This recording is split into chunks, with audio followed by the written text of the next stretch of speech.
Esse é o nosso programa, Um Fato, Duas Visões. Hoje com a nossa entrevistada, a professora Juliana Camilo, professora do curso de Psicologia da Faculdade de Ciências Humanas e da Saúde. Tudo bem, professora? Tudo ótimo, obrigada pelo convite. Junto comigo, a professora Neide Nofres, que é da Faculdade de Educação da PUC São Paulo. Tudo bom, Neide? Lembro, tudo bem, né? Tudo bem. Prazer estar aqui. E lembrando que nós temos agora uma vinheta colocando os nossos e-mails. Se vocês quiserem se comunicar conosco, será um grande prazer tê-los nas suas observações. Vinheta dos nossos e-mails. Obrigada. Juliana, acho que podemos começar um pouquinho, dizer qual é, o que faz a psicologia em relação ao esporte. Depois nós vamos para o nosso grande tema.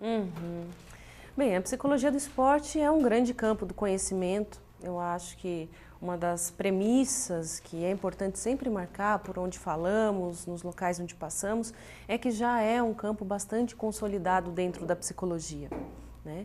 Digamos que existe aí um certo descolamento que nos causa estranhamento com o curso de psicologia em si, né? Muitas faculdades, elas têm pouco material, seja na biblioteca, seja no curso de disciplinas optativas ou obrigatórias, que discorram sobre o tema, mas sim é um campo do conhecimento. Mas é também um campo de conhecimento que, de alguma forma, às vezes é ridicularizado pela mídia, ou tem ali aquelas experiências de pôr jogador para andar em cima de brasa. Pois é. Então, acho que seria legal Sim. um pouco trazer Sim. qual é a função do Sim. psicólogo. Então, esse não é o campo da psicologia do esporte, definitivamente não, né? Então, o que faz um psicólogo do esporte? Ele atua tanto no diagnóstico institucional desta equipe, se for um esporte coletivo, como ele faz, sim, pode fazer um psicodiagnóstico, entendendo traços de personalidade do atleta. Quando você faz um diagnóstico, a gente pensa muito, né, psicólogo, na escola acontece também de poder, por exemplo, saber se a criança é inteligente, se não é inteligente. Que diagnóstico é esse? É para saber se ele tem competência para ser atleta, não? De que ordem é esse diagnóstico? Bem, esse diagnóstico ele passa tanto por mapeamentos de atenção e concentração, quanto de estilo de personalidade. Não para, como acontece às vezes na mídia, se coloca de uma forma muito pouco preocupada ou pouco cuidadosa, que é essa pessoa não dá para essa prática esportiva porque a personalidade dela vai para outro esporte, ou enfim, não tem uma personalidade do atleta. Uma Isso conversa não comum seria: você não é olheiro. Exatamente. Porque tem os olheiros no esporte. Está lá e tem um olheiro. O olheiro tem que me ver, você não é olheiro. Não somos. Nós fazemos um diagnóstico, é possível fazer, nem todos os psicólogos do esporte, inclusive, eles trabalham com psicodiagnóstico. A psicologia do esporte, ela é muito receptiva às abordagens da psicologia, às diferentes abordagens da psicologia. Mas alguns de nós não trabalham com psicodiagnóstico. E tudo bem, alguns de nós trabalham com psicodiagnóstico, com testes que passam por atenção, concentração, personalidade, agressividade. Para a prática esportiva específica da qual esse atleta está vinculado. Por exemplo, uma modalidade tiro, né? Então, me parece importante saber qual é o nível de atenção concentrada, alternada, dividida que aquele atleta tem. E poder atuar junto com a comissão técnica para melhoria desta atenção. Quem contrata ou quem chama o psicólogo do esporte é a equipe técnica, de modo geral? De modo geral, sim. Inclusive, quando esse convite vem do líder dessa equipe, do treinador principal, digamos que a nossa atuação ela é um tanto quanto facilitada, né? Nós vamos conseguir atuar de uma forma mais próxima. Aliás, foi esse profissional que nos chamou para prestar ali um atendimento ao atleta. Também é possível que muitos atletas nos contatem diretamente, seja porque o clube não dispõe de orçamento para a contratação de um psicólogo, seja porque ele reconhece a importância do trabalho ou pretende desenvolver alguma habilidade ou alguma questão específica. E tem uma diferença trabalhar com psicologia do esporte, atendendo o desportista, com fazer terapia, fazer análise? Então, esse é uma das questões que nós, psicólogos do esporte, lutamos muito. A psicologia do esporte não é apenas a escuta clínica, ainda que ela seja extremamente importante, ela é parte do processo. Aliás, não dá numa atuação como essa apenas para olhar o rendimento do atleta. Que seja um esporte de alto rendimento, ou esporte de rendimento, ou um esporte escolar, uma iniciação esportiva, depende. O rendimento é parte de uma atuação do psicólogo do esporte. Eu quero que esse atleta ganhe, nós queremos que ele ganhe, mas não é só isso. É um pouco de diferença, né? Nem todo mundo que é psicólogo fala isso, mas a gente está acostumado a dizer que o psicólogo não deseja nada para o seu cliente. Exato. E essa é uma situação que a gente, de certa forma, torce e compete junto, né? O psicólogo não pode querer ganhar mais. Inclusive, isso está na pesquisa, que daqui a pouco a gente fala dela, né? Mas o psicólogo não pode querer ganhar mais do que o atleta. A vontade de ganhar vem do atleta. E nós vamos trabalhar junto com uma comissão técnica ou diretamente com ele, quando não for possível acessar a comissão técnica, para que isso seja possível de algum modo, do melhor modo possível. E não como ganhar como fim. Né? O ganhar é parte de um processo. É parte de uma competição, inclusive contando que o outro atleta também tem os méritos, tem uma comissão técnica. Você está falando bastante da palavra atleta. Eu fico pensando a iniciação. Existe um papel definido porque esse atleta, ele já está no mercado, ele precisa desse acompanhamento, mas eu fico pensando que muitos atletas hoje iniciaram. E nesta iniciação, eles sofreram muito, né? Por pressão da família, tem que ser, tem que acontecer, tem que... Então, na iniciação, tem algum papel específico? Muito, né? Sobretudo, inclusive, vinculado às escolas, né? Um trabalho muito próximo às escolas ou ao clube esportivo, porque, bem, tem pesquisas sensacionais que discorrem sobre essa problemática, sobretudo na ginástica, em que eu não falo nem de uma iniciação com 10, 12 anos, eu falo de uma iniciação com 3, 4, 5 anos de idade, em que a criança entende o esporte como uma brincadeira, como um divertimento. Só que já é nesse momento que ela é levada para as competições e para ganhar sim. Inclusive o psicólogo, estive recentemente numa competição de karatê em que não consigo me furtar um olhar mais amplo daquele contexto social que estamos, né? E me ocorre assim uma experiência que me chamou muita atenção. Uma mãe, o filho tinha acabado de competir, ele vem todo choroso, porque possivelmente não ganhou, né? Não conseguiu uma medalha, e ele fala: eu falhei, mãe. E essa mãe responde gritando com esse garoto, deveria ter uns 10 anos, que ela nunca mais o levaria para uma competição, porque ela não queria mais passar vergonha com ele. Isso deve ser bastante comum nessa área de mães e pais que querem que seus filhos ganhem muito dinheiro no esporte, por exemplo. Em todas as modalidades, pelo menos, das quais eu pude acompanhar. Eu sinto um despreparo, né, dessas pessoas, né, como vocês poderiam entrar nessas equipes para trazer essas informações, porque o fato de competir e ganhar não é só no esporte, é na nota. Quer dizer, há um valor competitivo ali muito grande que abafa e atrapalha. Mas eu fico pensando que é uma coisa nova, né? Psicologia do esporte, pelo menos para mim, desculpe, para mim, ver a carinha que ela fez, para mim é novo, para mim é novo. Há quanto tempo existe, quer dizer, isto formalmente colocado? Que há um atendimento psicológico, eu já sabia, mas uma psicologia que cuida disso, que está disponível no mercado, com uma nova atuação, né? Legal.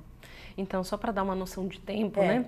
Desde a década de 20, União Soviética, Estados Unidos, tem aí relatos de pesquisas e atuações técnicas muito consistentes. No Brasil, na década de 40, com o futebol, no boxe, com um profissional bastante estudado na psicologia do esporte, que inclusive ele veio integrar a seleção de futebol posteriormente na Copa do Mundo lá da década de 40.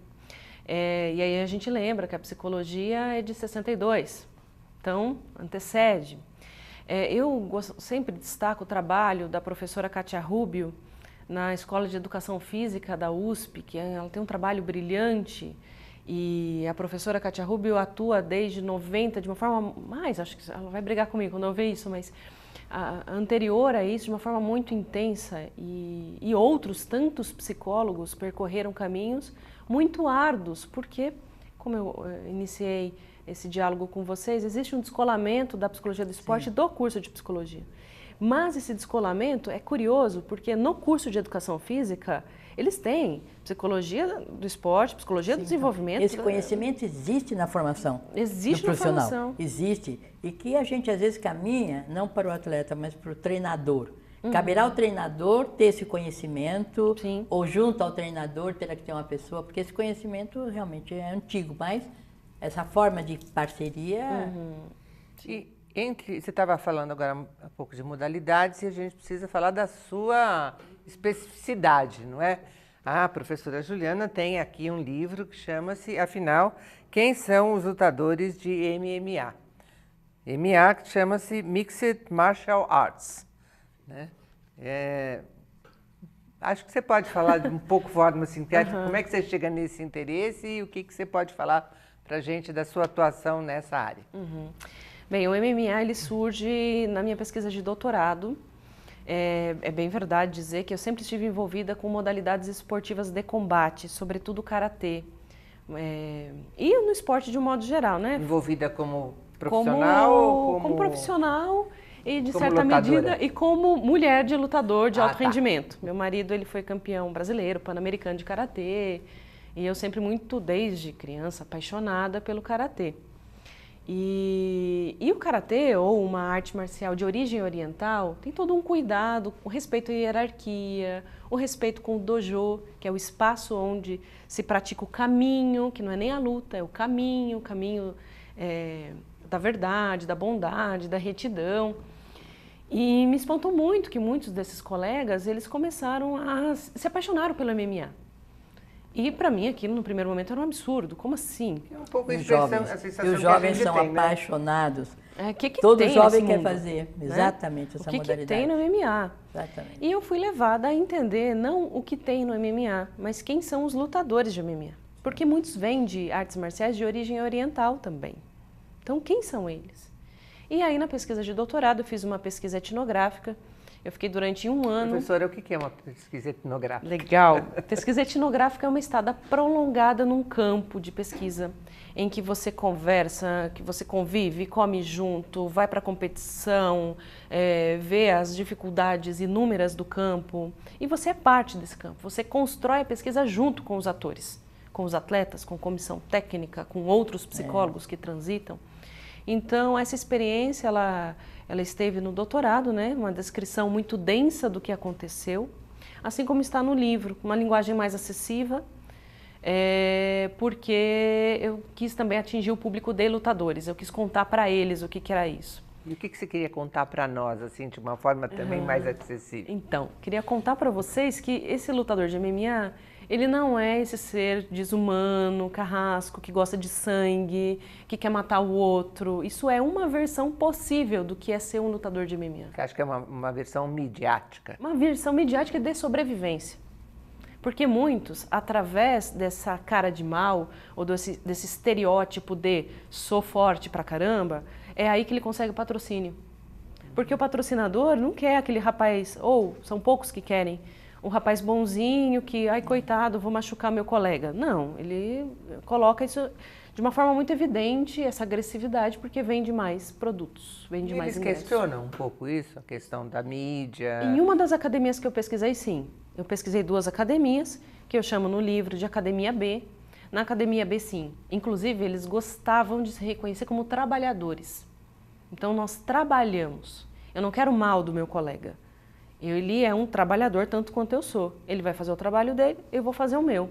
Vai ganhar quem fizer o melhor trabalho no dia. Já na Academia A, não. Tinha uma versão mais evidente de lutador que passava pelo ídolo, pelo herói, pelo glamour. Então, inclusive isso estava posto no ambiente físico da academia. Medalhas, troféus, fotos do principal lutador. E você acha que tipo de interferência, positiva ou negativa, isso traz para a construção da personalidade desses lutadores? Eu diria que, que é importante que eles entendam, né, ou que eles possam se dar conta em algum momento da sua carreira que eles são pessoas que vai para além de um rótulo específico, seja trabalhador, seja um ídolo, seja qual for, desse papel social que ele executa naquele momento. Ele está para além de A vida dele não se resume em ser um lutador de MMA. Esse é um dos papéis que ele executa, ou que ele tem que cumprir. Ele também é pai, ele também é filho, ele também tem medo, ele também precisa ir ao médico. Então, digamos que, inclusive, eu nem falaria em termos de personalidade, eu falaria numa questão mais social, mais ampla mesmo. Nessa pesquisa eu pude conviver, que eu acho que essa experiência é bem interessante de ser dita, então estava lá eu no tatame, né, no lugar onde eles estavam treinando, acompanhando um lutador e fazendo a descrição do que estava acontecendo naquele dia.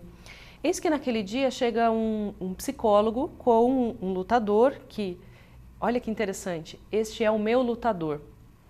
Olha que bom propriedade, Uau, né? Uau, este é o meu lutador. E a academia já tinha um vínculo comigo. Então, como assim esse outro psicólogo vem aqui com um outro lutador? E os lutadores começaram, então, a colocar o outro numa situação meio delicada, né? Ter um treinamento mais intenso. Eis que esse outro psicólogo, ele vem ao meu lado, ele estava sentado numa bola de pilates, assim como eu, né? E ele veio com a bola de pilates, aos poucos, ao meu lado. E eu achei aquilo bárbaro. Uau, tem um material de pesquisa, certamente vai acontecer aqui. E ele sentou ao meu lado e fala, quem é você? Eu falei, eu sou psicólogo, estou acompanhando a equipe. Isso. E ele, tem muito curioso no MMA. Tem muito curioso. Eu falei, tem muito curioso? O que é? O que são os curiosos, né? Enfim, ele queria entender quem eu era, né? Por ser, inclusive, isso está com mais detalhe no livro, mas por ser uma mulher num espaço onde predominam os homens, por ser uma mulher branca, de olhos claros, que supostamente não entendia nada de luta, e que, inclusive, em determinado momento dessa conversa, ele fala, mas qual é a sua formação? Você é recém-formada, não é? E foi muito curioso, porque foi imediatamente no mesmo momento que eu recebo uma ligação da PUC, da minha atual chefe, da PUC, falando sobre atribuição de aulas. E apareceu no celular, né, o nome dela e PUC São Paulo. Eu falei, não, eu sou professora da PUC. É minha chefe, me dá licença um tantinho que eu preciso atender. Foi uma delícia fazer isso. Foi um pouquinho.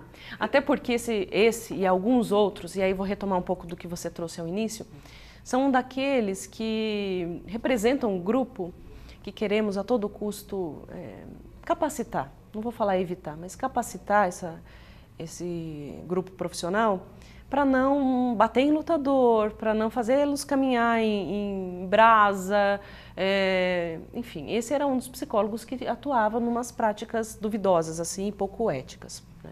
Eu acho que a formação é uma coisa muito complicada, tá certo? Porque nós temos aqui, por exemplo, pessoal todo de educação física, que informa a sociedade que faz isso e faz bem, porque eles é que serão os profissionais das academias, tá certo?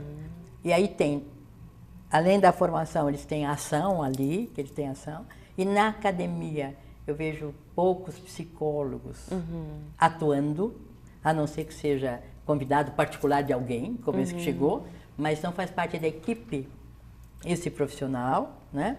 Que acho que está faltando essas equipes, né? E aí eu vejo que na sua fala, o curso também às vezes fala sobre isto, mas não dá, tanta intervenção, e aí eu vou, né, questionar um pouco, tanto o psicólogo está em todos os lugares, então na verdade, acho que nenhuma formação daria conta de tanta intervenção que o psicólogo tem que estar. Hoje ele tem uma série de espaços que ele deveria atuar ou que ele atua, né? Então assim, como fazer isto?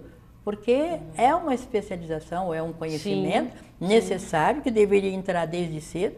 Eu, enquanto aqui também, representando às vezes a escola, fico muito preocupada, porque tudo teria que passar pela escola, mas não é possível, não é possível ter essa questão de esporte, embora perceba que às vezes a escola não é adequada, mas você vê alguma articulação, alguma intervenção, interseção, melhor dizendo, que você poderia começar a fazer isso da psicologia? Então, primeiro ponto que, bem, a psicologia do esporte nos últimos anos, sobretudo pelos mega eventos esportivos, Copa do Mundo, Olimpíadas, ela cresceu muito. O interesse dos alunos, o interesse de profissionais em se capacitar.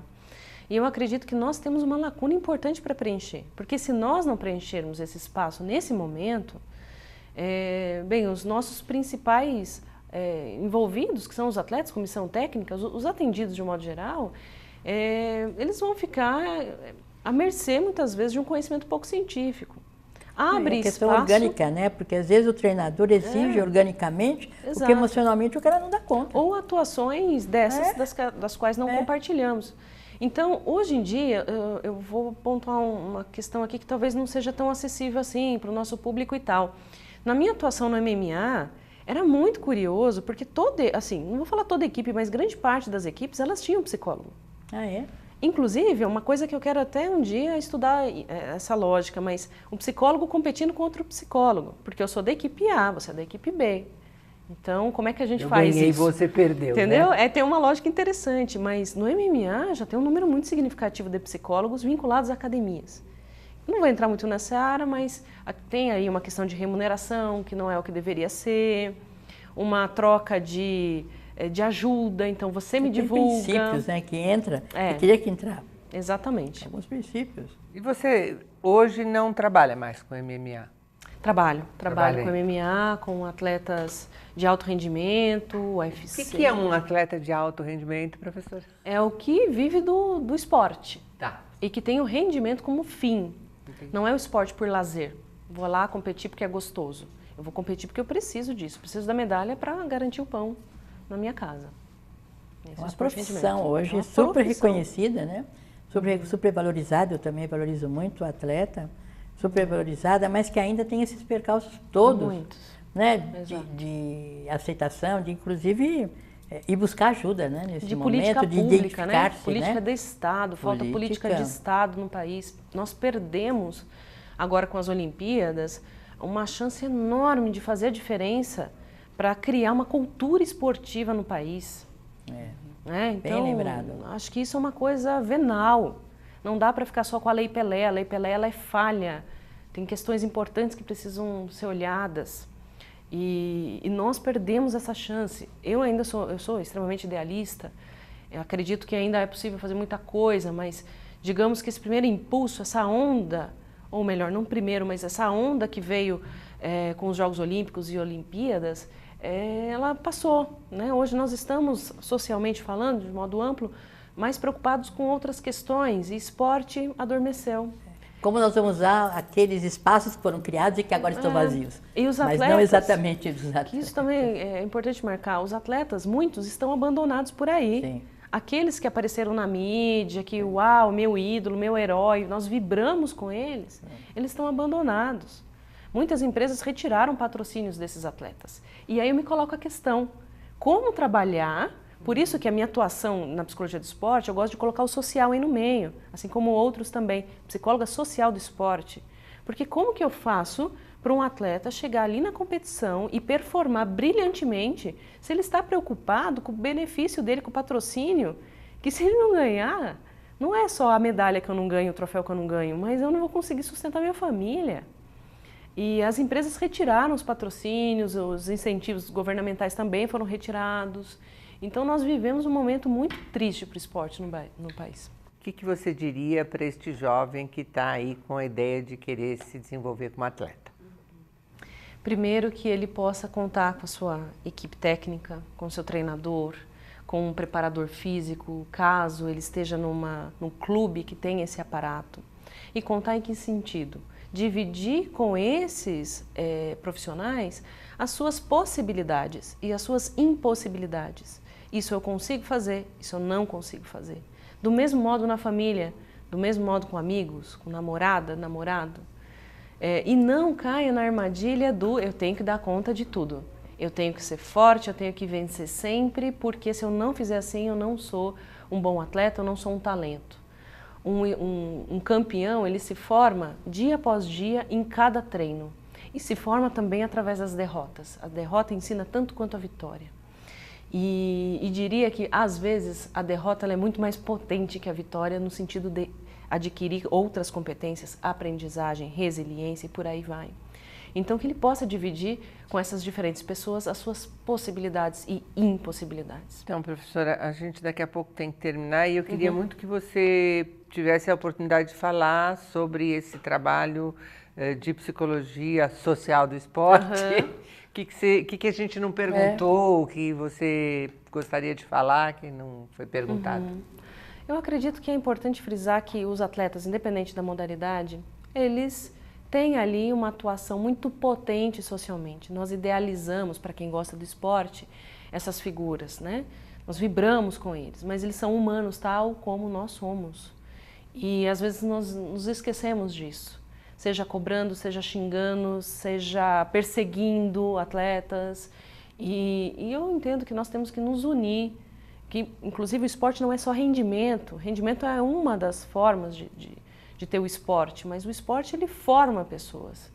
Desde a criança na escola, desde um grupo e fazendo com que essas pessoas adquiram competências que eles vão usar para o resto da vida. Então o esporte ele é importante na nossa sociedade. E que possamos olhar para isso, não apenas na vitória, na derrota, mas como um todo. Eu acho que esse resgate me parece essencial que seja feito, não esporte como entretenimento, mas um esporte como saudável, né? Necessária, e não é só academia para ficar bonito, forte, as caminhadas, mas é realmente para cuidar dessa pessoa. Eu acho muito interessante esse resgate que você está propondo. Obrigada, Juliana, pela sua disposição de estar aqui conosco. Obrigada, Neide, por estar comigo sempre e até um próximo encontro.